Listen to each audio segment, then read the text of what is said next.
Can you really lead at senior level and also have time for the things that are most important to you in life? That's exactly what we are going to be discussing today. I am delighted to be joined by the incredible Suzanne Sheridan, who has been a long term client and friend. And she has really broken through that glass ceiling in terms of showing women in leadership that you can absolutely have a tremendously successful career at senior level while also being present with your family. So today we're going to be diving into Suzanne's secrets as to how she's been managing it all, and also sharing her experience in working with me in 360 Leaders Club and how that has played a role in her transformation as well. So Suzanne, thank you for being here with me today. Thank you so much, Lucy. It's so good to be here. Always good to talk to you. Oh my God. So let's just get into it. We are streaming live right now on LinkedIn, and I'm hoping on Instagram as well. And you might even be listening to this on a replay somewhere. So if you are, everybody is welcome here.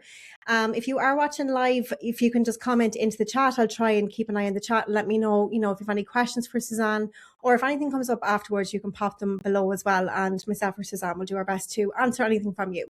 So Suzanne, do you want to introduce yourself to everybody here today? And then we'll jump into the story. Sure.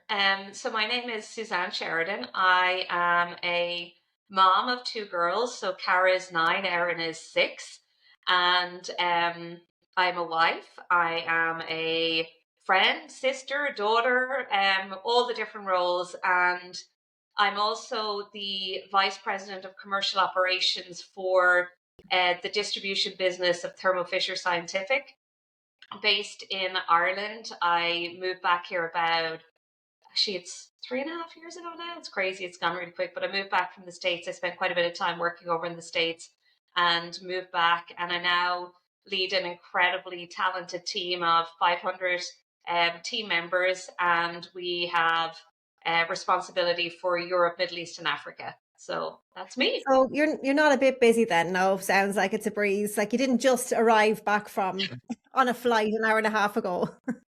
I did just arrive back an hour and a half ago to my email's broken and my team's broken. But you know what? It's all good.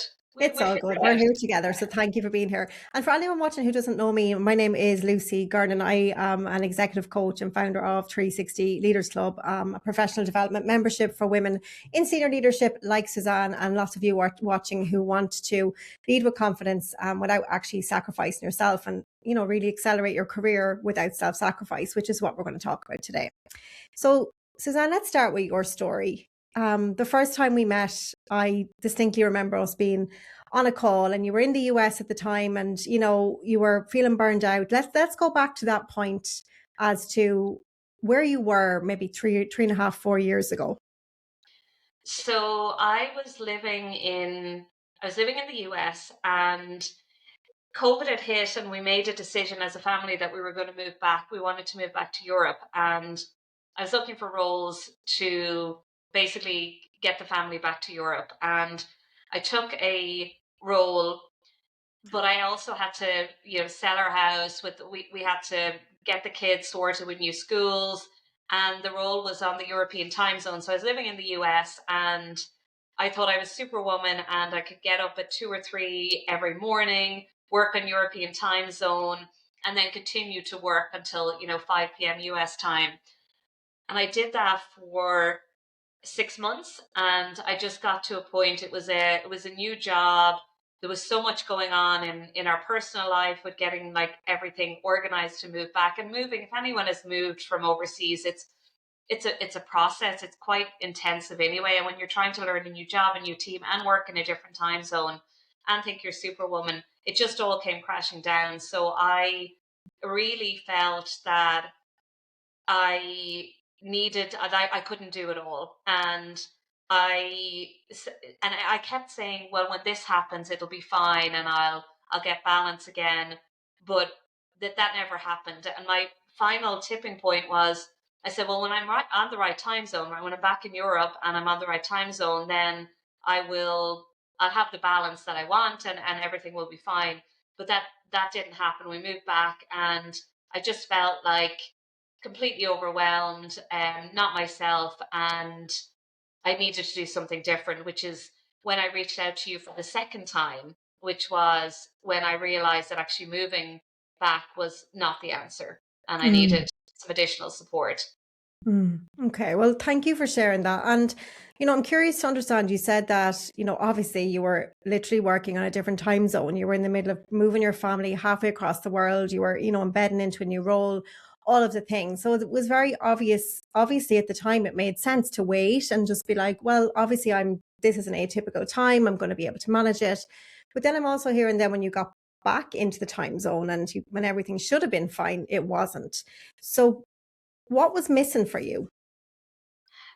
I think for me, I didn't have the tools that I needed to really put structure in my life that would protect what was really important to me. And I had to do a ton of work, right? So, I mean, when we started working together, which was July 2023, was it Yeah. 2023? Hmm. Yeah, Or 22. What year are we now? I 22 don't even actually. know. No, Yeah. it was 22. When we started working together, I mean, I really had to go back to the basics and say, well, why do I think I need to put in these hours? Like, why do I think it's necessary to work 16-hour days? Is that in line with who I want to be? Is that in line with who I want my kids to see me to be?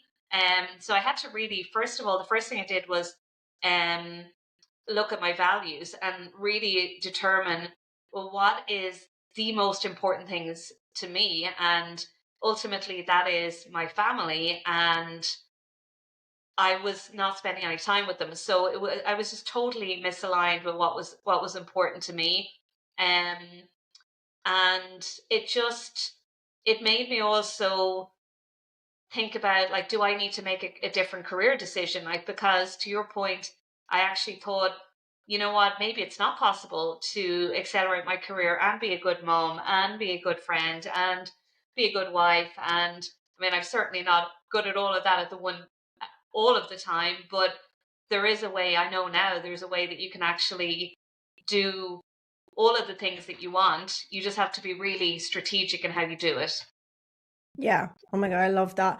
And I think that's a big thing that I would see as well with loads of women. And the only reason I know is because I was that person. This is the thing, is that I think it's when you experience something yourself and then you see the light like you did and I did, it's like, okay, you can absolutely do it. But when you're in your own little bubble and you're on the hamster wheel and you can only see, it's nearly like I always say, I feel like for me, I was when I was in corporate a lot of the time, I was kind of brainwashed by the energy around me and like buying into other people's urgency, feeling like everything is important because I was afraid to say no because I didn't want to disappoint people and like, all of those things. Like, but I think once one thing that changed my life was, and I know that we talk about a lot in 360 as well, is the whole results focused thinking, like applying Pareto's law and actually focusing on the things that are going to move the needle. Because if you're working, any of us are working 16-hour days, there's no way you're adding value for that time.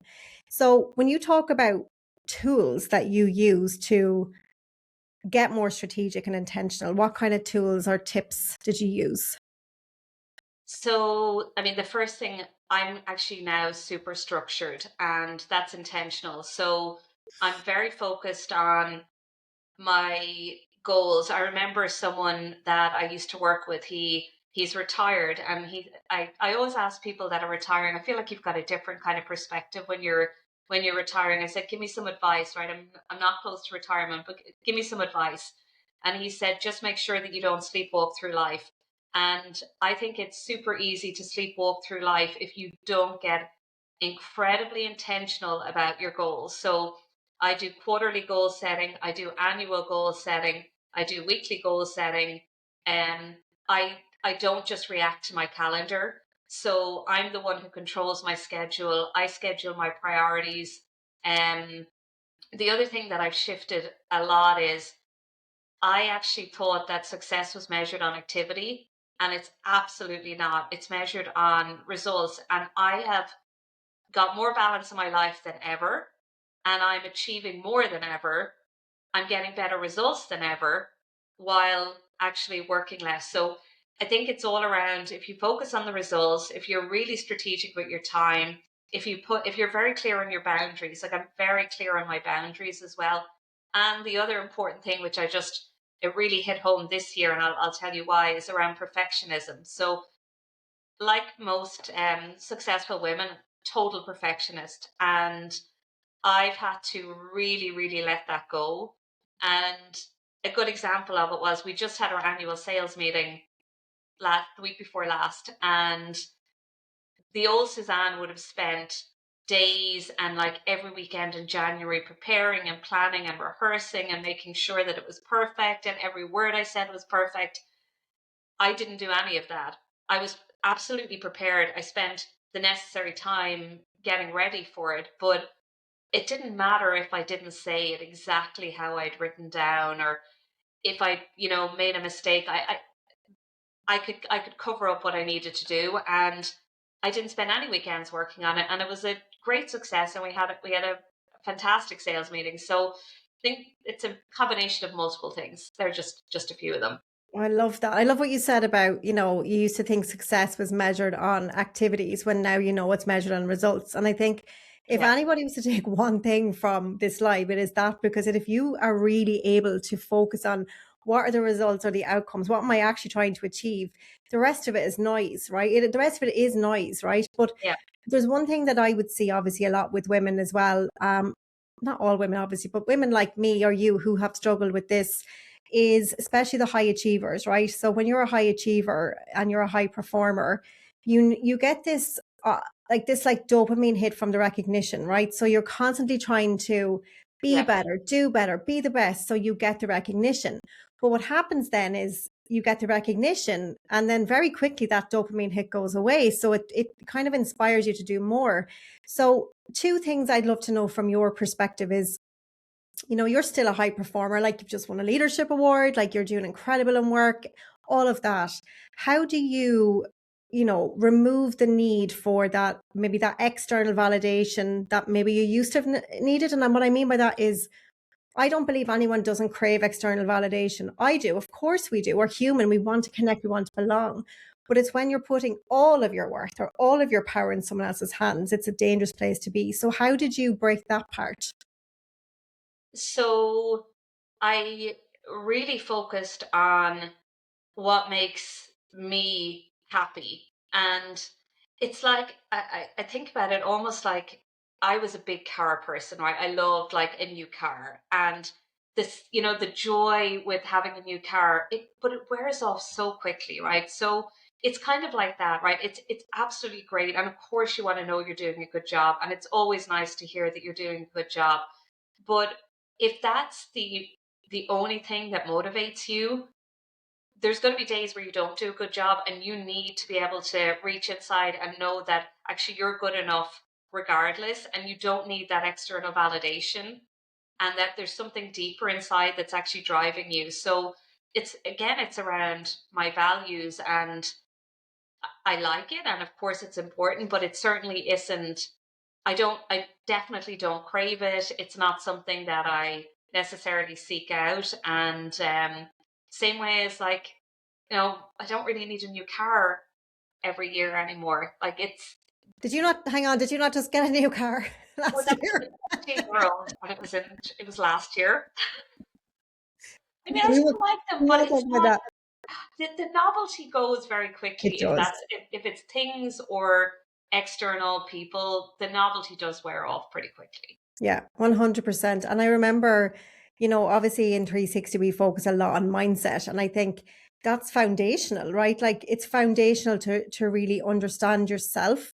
And I remember when I did my coach training, it was a question I do ask you guys this sometimes if we're doing deep reflective sessions or things like that. But, who are you without the work? Like, who are you Yeah, without the title? And I love one thing that you do, Suzanne, is, and I've noticed it consistently, is you always introduce yourself first as a mother. You don't give your job title. So you're here right now in a professional capacity, semi-professional capacity, talking about, your leadership, but you start with, I'm a mother. And I love that about you, because it makes me know that you don't have to come in and, talk about the title. Whereas sometimes, maybe in the past, I don't know, maybe you would have, because I think a lot of us do. So how yeah. did you, that identity shift for you? What's so interesting to me is you now don't need the validation or the recognition as much, but you get it anyway. So you're getting it, but you're not like seeking Yeah, it out, which is like a bit of a paradox. I think I was almost the opposite, I would say, Lucy, in that I didn't feel deserving of the position that I had within the company. So I never would have, so I would have said what I do, but I never would have used my title because I didn't feel that I was worthy enough for the position that I had. So I think the shift for me now is I use my title, but it's because I'm confident and I own it, and I know I deserve the position that I have. But the most important thing to me is my family. So that's who I'm going to introduce myself as first. Is I'm a mom, and I also have the opportunity to work with this amazing team and have a great job. And yeah, but it Yeah. always starts with what's the most important. Love this. Oh my God, guys, I hope you're all taking inspiration from this. So, you spoke earlier on, Suzanne, about obviously you're very protective and structured of your time, and I'm exactly the same, and boundaries and prioritization and all of that stuff, which is like critical. But boundaries can be challenging, right? Yeah. Setting those boundaries can be challenging. So, what advice would you give to women listening who find it hard to set boundaries? First of all, let's talk about team first, because I think it's different for different who Yeah. depending on who it's with. So I am super transparent with my team. And when I actually took over my current role, like one of the first things I did was new leader simulation. And I was very clear that these are my boundaries. I said, guys, I get up at 5 every morning because I like the morning. I'm a morning person. So I get up at 5. So I'm going to be on emails. I don't expect you to answer. Don't answer. A lot of people don't like getting up at 5. Totally fine. But you're also probably not going to get me from the hours of 6 to 8 because I'm going to be doing family stuff. There'll be some activity, there'll be dinner. And then I might pop on later in the evening, but don't like guarantee that that's going to happen. But you'll always get me between the hours of 5 and 7, and then during the day, obviously, I'm always available. I don't work weekends unless it's an absolute emergency, and there's very few emergencies. And I also really try to minimize what I do on holidays. So I really try to instill that, and say, and I have the same expectations of my team. Like I don't expect them to be working 16-hour days. I expect them to deliver on their results, and we all have KPIs. And as long as they're delivering, then they decide what works for them and they deliver the way that works for them. The other thing that I've also really focused on is, there used to be this, I guess, perception that multitasking was a sign of strength. I actually see it as a sign of a lack of focus. So, things like multitasking, digital hygiene, I have zero notifications. So I have to purposefully go in and check if I have a text message.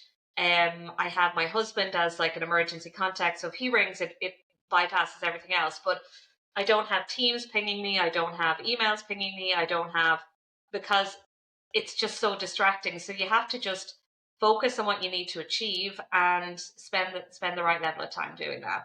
Love that. Oh my God. Yeah, it's such a game changer. I'm the same with Yeah, the notifications. How anybody can work with pings, like you just can't.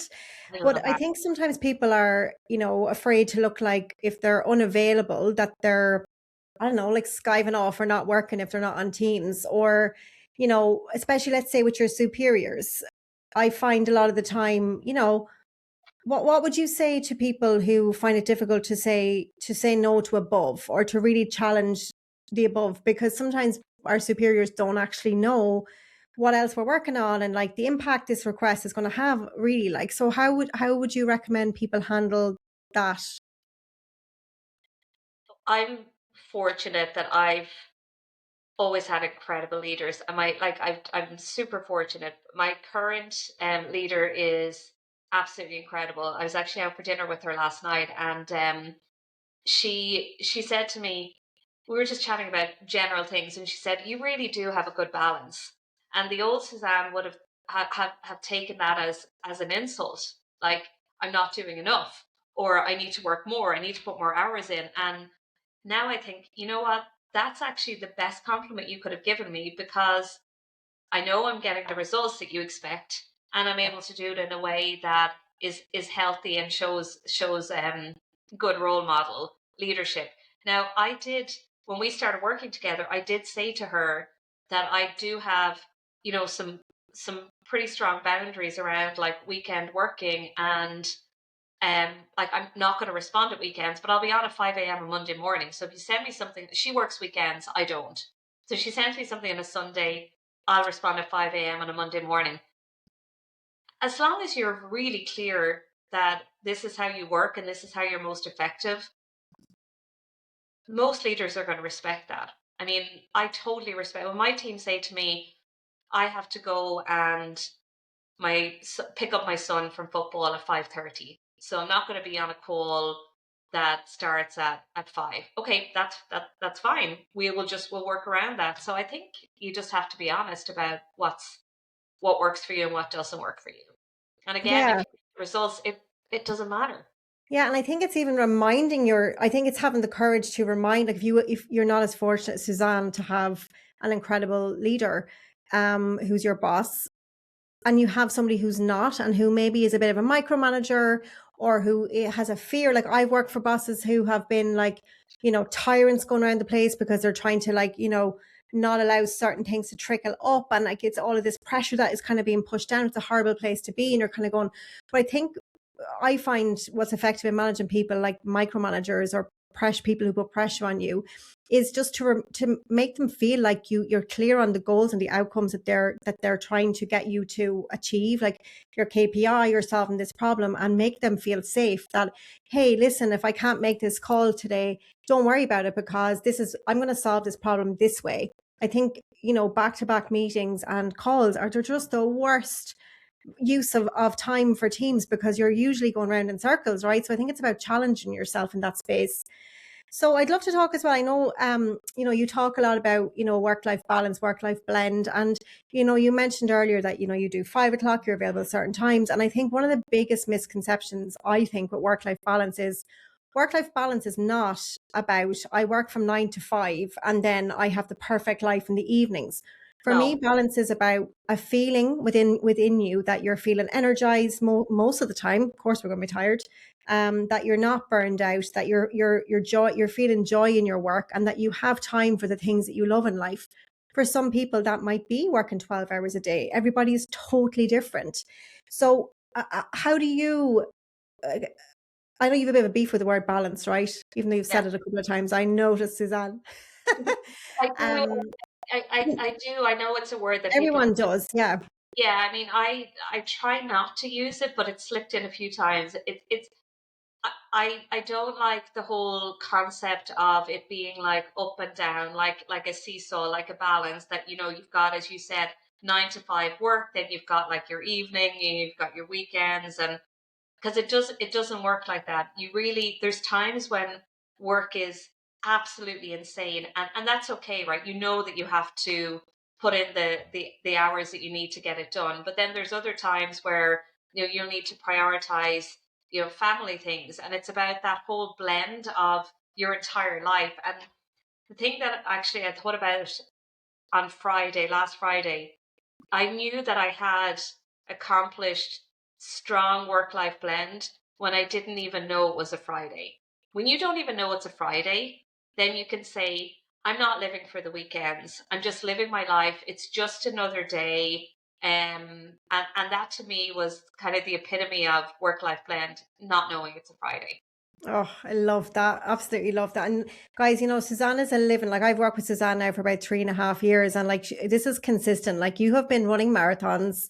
She is present with her kids. You've moved house. You've delivered exceptional results in work. And what I love is there's so many women hopefully watching this right now, maybe in your organization or others that are more junior, and they look at executives and they go, I don't want to do that. Like all the data is showing that, this generation does not aspire the way we did. And that's an issue for us as women, because, our ancestors, the women who've gone before us, fought so hard for women's rights. And I'm not a feminist, but it just pisses me off, excuse my French if I can say that on LinkedIn, because now a lot of women leaders are are not doing the things you did because they don't know another way. And as a result, the next generation, we're not going to have as many women leaders. And that's my biggest fear. So please know, guys, that it absolutely is possible. And Suzanne is living testament that it is absolutely possible. So I'd love to know, Suzanne, then obviously you've been a member of 360 Leaders Club since the start. And how has the support and the tools and the training and the coaching supported you over the last couple of years to stay on track, I guess? Enormously. I mean, I wouldn't be here without the support that you've given and the community within 360. And there's multiple ways. So the first one is I was listening to every podcast under the sun. I was listening to Mel Robbins. I was listening to Jay Shetty. I was listening to all of the personal development podcasts you can imagine. And it's very difficult to listen to a podcast and change your life. You really need to be held accountable. I certainly did. You need to be held accountable. You need to have frameworks, practical ways of actually applying that. Because if you're just listening to it, like it's really you need more. I certainly needed more than that. So all of the tools that you have, they're super practical. They're not resource intensive. They fit into a busy life and they just make it easier. And then obviously the community is just fantastic. I've made some great friends, people I would consider now lifelong friends. And the great thing about it, I was thinking on when I was delayed coming back today, the great thing about the community in 360 is everybody is in the same boat. So everybody is someone who wants to accelerate their career, someone who, has other priorities outside of their career and they want to make sure that they're accomplishing both. And they know that you don't have to be in touch every day of the week because we don't have time to do that. But when you do, there's just a community there that's there to lift you up and support you. So yeah, those are definitely some of the ways. And I would Amazing. highly recommend it to anyone who's thinking, I really am unsure whether I want to accelerate my career and I think I'm going to have to give up too much. Try this before you make that decision because there is a way. Yeah, absolutely. There's always a way, always a way. And I'm curious, Suzanne, like obviously, you mentioned all of the podcasts and I'm the same, like I think I'm a podcast junkie and I think I can change Yeah. everything, but it's that accountability piece I think we all need. Like, I mean, I have coaches now for bloody everything because I'm like, I am not going to hold myself accountable if I don't have that support. But I'm curious, what do you think? Obviously in 360, we have the CPD leadership training, we have the group coaching, we do the bonus mindset calls, we have all the tools. What do you think is the biggest difference between what we do in 360 versus, leadership training that you might do in work? For me, it's practical, it's honest, and it's action oriented. So I've done I've done some great leadership development programs and they focused very much on career. And what I really like about 360 is it's about life. So it's about the ability to be able to focus on things that's going to make you a better leader, but also have a better life. So it's the balance of both of them that I hadn't found anywhere else. I found you can go one way or the other, but I couldn't find somewhere where you could work with people that had the same career aspirations as you, but also wanted that, the rest of their life to be in harmony as well, I guess. Yeah, amazing. Because like, there's no point in having all these leadership skills. Like most of the women in 360 can, they can teach me leadership, but what's usually missing is it's the self leadership, right? It's how we Right. set boundaries. It's the tactical, easy things that are supposed to be easy. That unless you have a tool or a framework, you can default to old ways. And what do you think is the biggest misconception people have about joining something like 360 or actually seeking support? There's a couple. I think the first thing is people don't invest in themselves enough.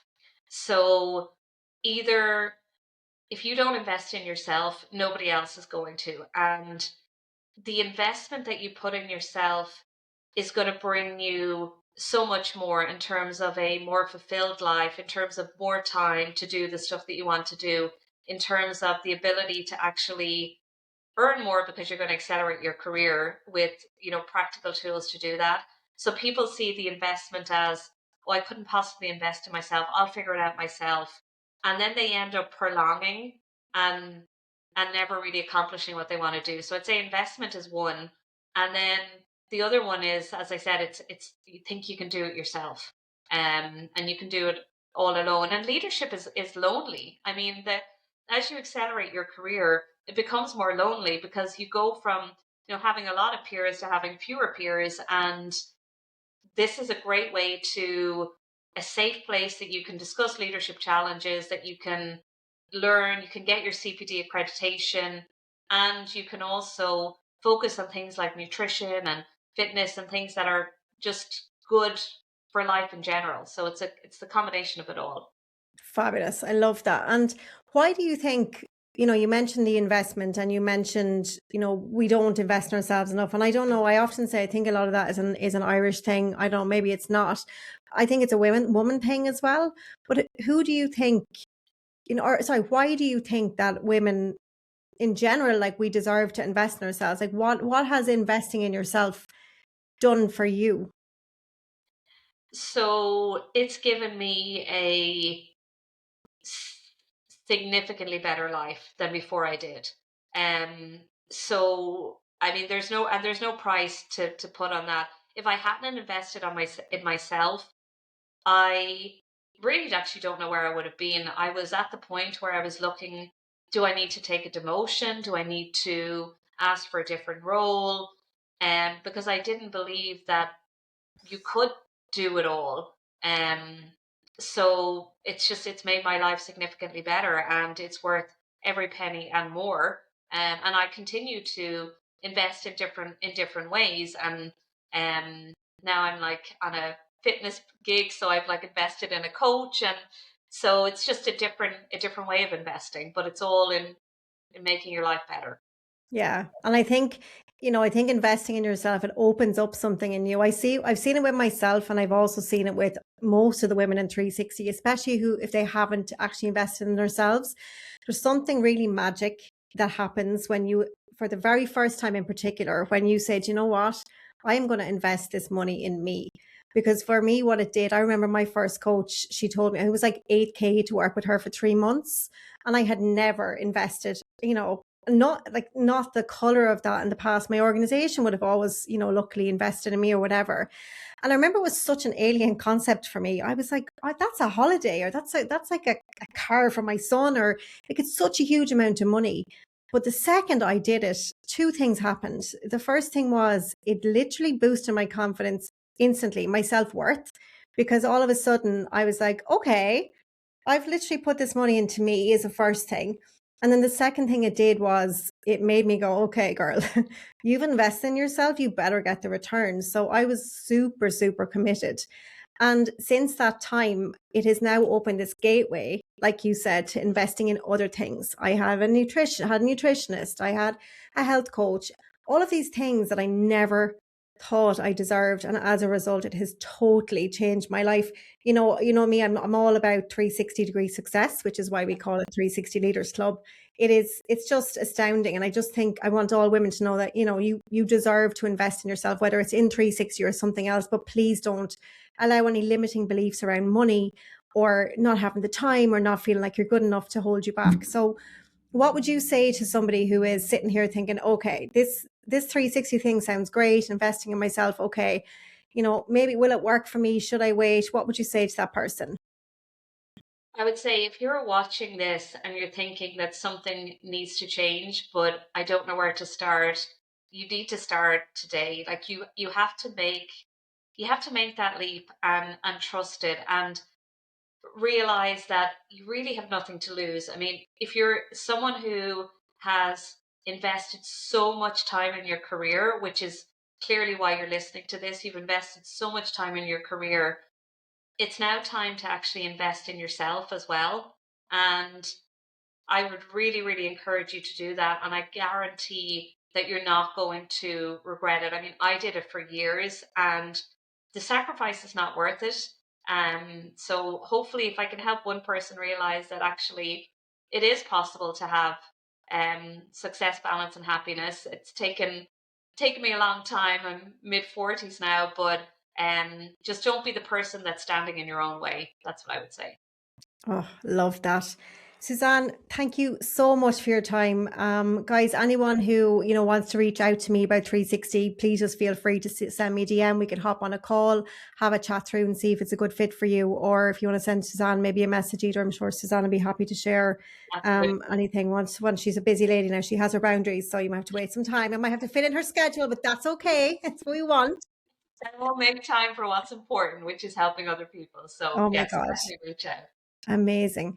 Suzanne, thank you so much for sharing this. I just genuinely think you're one of the most inspirational women and leaders I know, because I know where you were before, and you're such an inspiration to your daughters who are looking at you and all the women in your organization. So thank you for taking the time to talk to us today on this. I appreciate you. Thank you, Lucy. I appreciate the opportunity. And you, of course. Amazing. Okay, right. Well, we'll leave it there, guys. We will talk to you later. Thanks again, everyone. Bye. Thank you.